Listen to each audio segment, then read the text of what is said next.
राधे राधे। जय श्री कृष्णा। प्रिय भक्तों, आप सभी भक्तों का आपके अपने YouTube चैनल अंश भक्ति पर हार्दिक स्वागत है। प्यारे भक्तों, हम सभी जानते हैं कि अभी ओडिशा में भगवान जगन्नाथ की रथ यात्रा प्रारंभ है। ऐसे में भगवान जगन्नाथ की कथा का श्रवण करना बहुत ही शुभ होता है।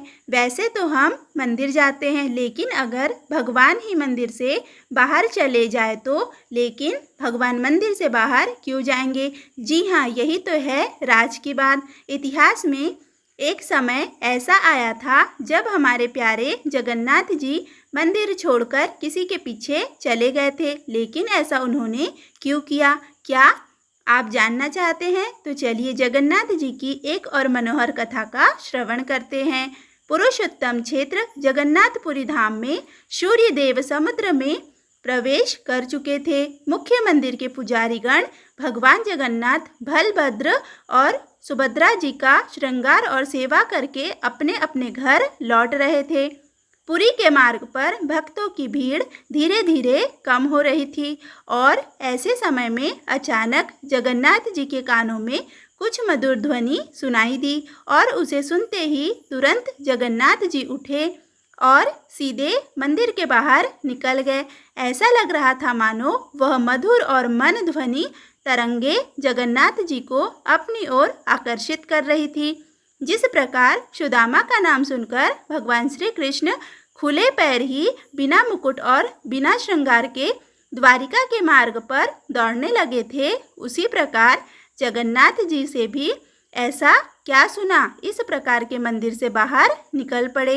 वास्तव में बात यह थी कि पुरी के नज़दीक एक गांव में एक माली रहता था। उसकी पुत्री का नाम था पद्मा और उस समय पद्मा अपने बगीचे में से बैगन तोड़ रही थी और साथ ही साथ महान कवि जयदेव गोस्वामी द्वारा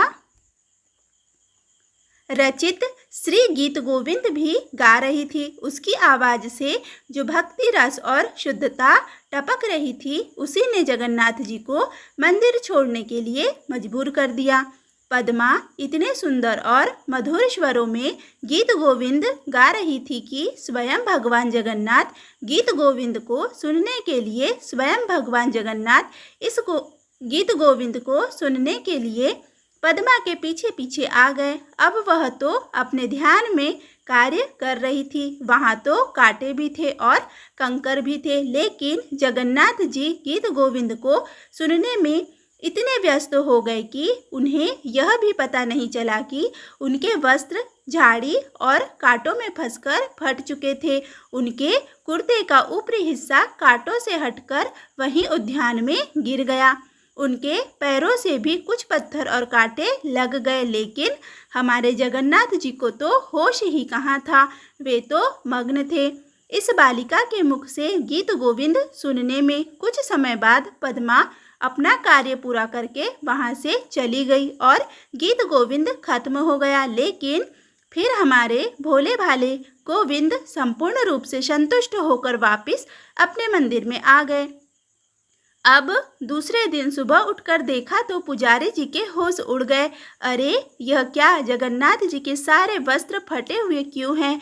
उनका सारा श्रृंगार भी बिखरा हुआ था। आखिर हुआ क्या? यह देखकर सभी पुजारीगण चिंतित हो गए। उन्होंने तुरंत ही राजा को सूचना दी और यह सुनकर राजा को भी आश्चर्य हुआ। सभी को कुछ और अमंगल घटित होने की विधि हो रही थी। आखिरकार राजा ने अन्न जल का त्याग कर दिया और भगवान जगन्नाथ के चरणों में गिरकर उनसे इस प्रकार प्रार्थना करने लगे, प्रभु जगत बंधु, इस प्रकार दर्शन हमने कभी नहीं किया। आपकी स्थिति हमें व्यतीत कर रही है। प्रभु कृपया भूल क्षमा कीजिए, आपकी सेवा में त्रुटि हो गई है। कृपया आप मुझ पर कृपा करें और मुझे क्षमा करें। प्रभु कृपा हमें क्षमा करें। इस प्रकार भगवान से अश्रुपूरित नेत्रों से प्रार्थना करते हुए राजा ने पूरा दिन अन्न जल का त्याग किया और उनकी अवस्था देखकर उस रात स्वयं भगवान जगन्नाथ जी राजा के सपने में आए और उनसे कहा कि प्रिय राजा, चिंता मत करो। वास्तव में मेरे प्रिय भक्त जयदेव गोस्वामी ने जो गीत गोविंद लिखा है वह मुझे अत्यंत प्रिय है। कल रात को एक कन्या मधुर स्वरों में उसका गान कर रही थी। उसी को सुनने के लिए मैं कल रात वहाँ चला गया था। वह कन्या जहाँ गा रही थी वहाँ कुछ कांटे और पत्थर भी थे। इसमें फंसकर मेरा वस्त्र फट गया और आधा कपड़ा वहीं गिर गया। इसलिए इस संपूर्ण घटना में तुम्हारी कोई भूल नहीं है, लेकिन वहाँ मेरी यह इच्छा है कि तुम प्रतिदिन उस कन्या को बुलाओ और रात्रि को शयन करने से पहले मुझे उनके द्वारा गाया हुआ गीत गोविंद सुनाओ। इस आदेश पर राजा ने तुरंत सैनिकों को उस स्थान पर भेजा और सभी लोग यह देखकर आश्चर्यचकित हो गए कि सच में वह जगन्नाथ जी के कुर्ते का ऊपरी हिस्सा पड़ा हुआ था। यह देखकर राजा स्वयं उस माली और उसकी पुत्री पद्मा के पास गए। वहां जाकर उन्होंने उनसे प्रार्थना की कि वे पुरी में आकर निवास करें और प्रतिदिन जगन्नाथ जी की प्रसन्नता के लिए पद्मा गीत गोविंद का गान करे। उनके तथा उनके परिवार के रहने और आजीविका की संपूर्ण व्यवस्था राजा द्वारा की जाएगी। जब पद्मा ने यह सुना तो उसे भी अत्यंत हर्ष हुआ कि स्वयं भगवान जगन्नाथ जी ने उसकी सेवा स्वीकार की है। इस प्रकार पद्मा और उसका परिवार पुरी में आकर निवास करने लगा और पद्मा प्रतिदिन जगन्नाथ जी को शयन के समय गीत गोविंद सुनाने लगी। इस सेवा को बड़ा ही आदर दिया गया और इतना ही नहीं, इसे स्थायी रूप से एक आदेश के रूप में पत्थर पर भी अंकित करवाया और इस परंपरा को आज भी यथावत चालू रखा गया। आज भी प्रतिदिन जगन्नाथ जी को शयन करवाने से पहले गीत गोविंद सुनाया जाता है। तो ऐसे हैं हमारे जगन्नाथ जी, अपने भक्तों को आनंद देने के लिए और उनसे आनंद लेने के लिए हमेशा तत्पर रहते हैं। प्रिय भक्तों, यदि यह कथा आपको अच्छी लगी हो तो प्लीज़ कमेंट में ज़रूर बताइए। भक्तों, आज के इस वीडियो में हम भगवान जगन्नाथ की एक कथा का श्रवण करेंगे। बोलिए जगन्नाथ महाराज की जय। जगन्नाथपुरी से 2 किलोमीटर दूर बलिग्राम नामक एक गांव था, जहां दासिया बोरी नाम का एक व्यक्ति रहता था। उसका जन्म निम्न कुल में हुआ था और वह बुनकर था, जो कपड़े बुनकर अपने तथा अपने परिवार का निर्वहन करता था। उनकी आर्थिक स्थिति इतनी अच्छी नहीं थी, लेकिन दासिया बोरी में एक विशेषता ऐसी थी जिसने उन्हें निम्न कुल से भक्ति के सर्वोच्च पद पर स्थापित कर दिया। उत्सवों के समय में दातिया अपने गांव के ब्राह्मणों के घर जाया करते थे। वह भगवान की कथा और कीर्तन सुनते थे। शुरुआत में भी अत्यंत अज्ञानी थे और भी पाप और पुण्य में कोई भेद नहीं जानते थे, लेकिन धीरे धीरे ब्राह्मणों के संग में रहते हुए भगवान की कथा और कीर्तन का श्रवण करते हुए उनके जीवन में अद्भुत परिवर्तन आया। एक समय ऐसा आया जब उन्होंने गुरु स्वीकार किए, कंठी माला धारण की, तिलक लगाने लगे और भगवान के पवित्र नाम का जप करने लगे। काल चक्र के साथ बहते हुए दासिया के जीवन में भगवान के प्रति और अद्भुत प्रेम की धारा बहने लगी। सदैव सोचते और भगवान से प्रार्थना करते हैं, प्रभु आपने निम्न कुल में जन्म दिया है, तो किस प्रकार मैं एक शरीर में रहते हुए आपके क्षेत्र भक्ति प्राप्त कर पाऊंगा। इस प्रकार जीवन यापन करते हुए एक बार रथ यात्रा का समय आया। देश के विभिन्न क्षेत्रों से हजारों लोग भगवान जगन्नाथ जी के दर्शन करने के लिए पुरी की ओर निकल पड़े। दासिया बोरी ने भी सोचा कि मुझे भी अपने भगवान के दर्शन करने के लिए जगन्नाथपुरी जाना चाहिए। यह सोचकर वे तो अपने गांव के अन्य लोगों के साथ निकल पड़े श्री क्षेत्र जगन्नाथपुरी के लिए। रथ यात्रा के दिन पुरी पहुंचते ही दासिया ने मुख्य मार्ग पर जगन्नाथ, बलभद्र और सुभद्रा जी के दर्शन किए और भगवान जगन्नाथ जी की रथ यात्रा नंदी घोष के सामने जाकर खड़े हो गए। रथ पर सवार पतित पावन भगवान श्री जगन्नाथ जी को देखकर दासिया बोरी के अंदर हर्ष की लहरें उठने लगी। वे बार बार भगवान के सुंदर श्रीमुख के दर्शन करके उन्हें दंडवत प्रणाम करने लगे। उनके हर्ष और प्रसन्नता की खुशी मना रहे। उनकी आंखों से हर्ष के अश्रु प्रवाहित होने लगे और उन्होंने इस प्रकार प्रार्थना की, हे नाथ, मैं इस विश्व में सबसे अधम चीज हूँ, कृपया मेरा तिरस्कार न करे, मुझ पर दया करे और मेरे हृदय में दिव्य ज्ञान का प्रकाश प्रज्वलित करे।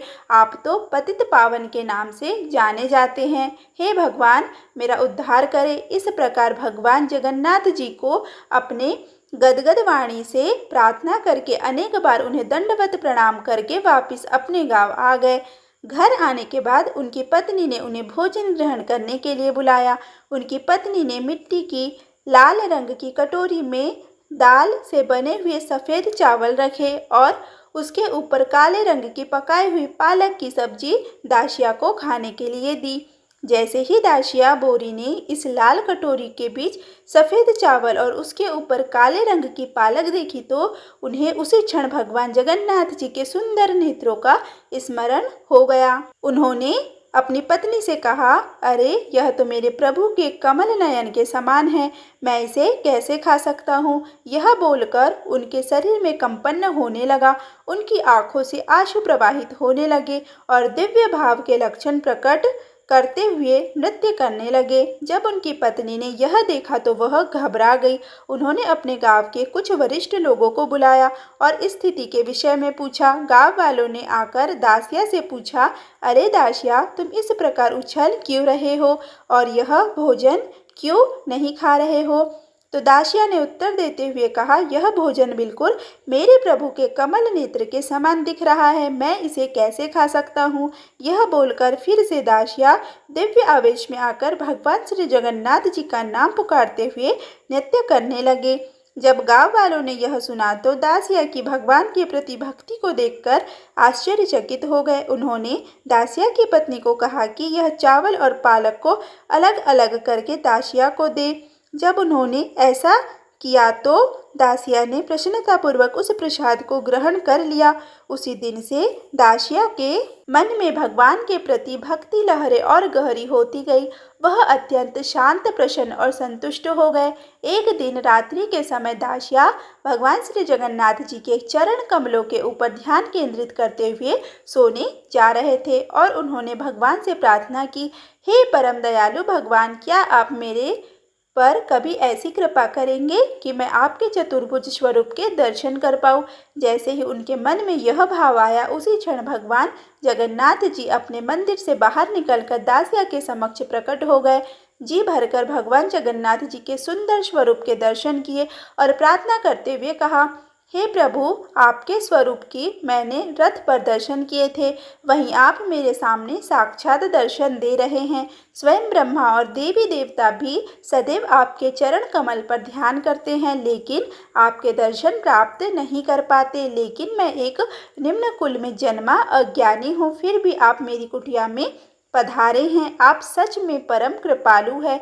प्रभु दासिया की प्रार्थना सुनकर पीत वस्त्र धारण किए हुए भगवान ने कहा, हे प्रभु, दासिया ध्यान पूर्वक सुनो।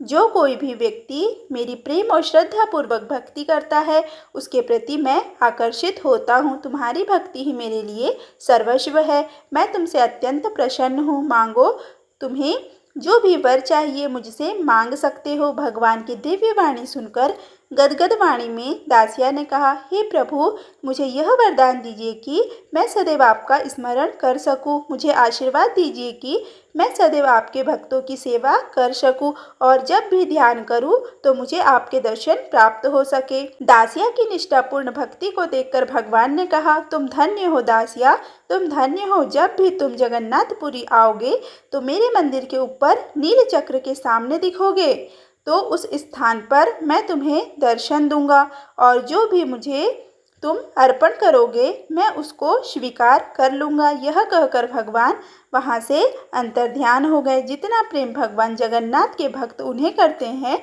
उतना ही प्रेम भगवान स्वयं भी अपने भक्तों को करते हैं। भक्ति के मार्ग में किसी भी प्रकार की जाति, धार्मिक प्रवृत्ति इत्यादि किसी मर्यादा को नहीं मानते और वे केवल अपने भावग्रही जनार्दन हैं। ऐसे पतित पावन चरण कमलों में प्रार्थना करते हैं कि हमें भी आपकी कृपा का दान दे और अपनी भक्ति प्रदान करे। बोलिए भगवान श्री जगन्नाथ की जय।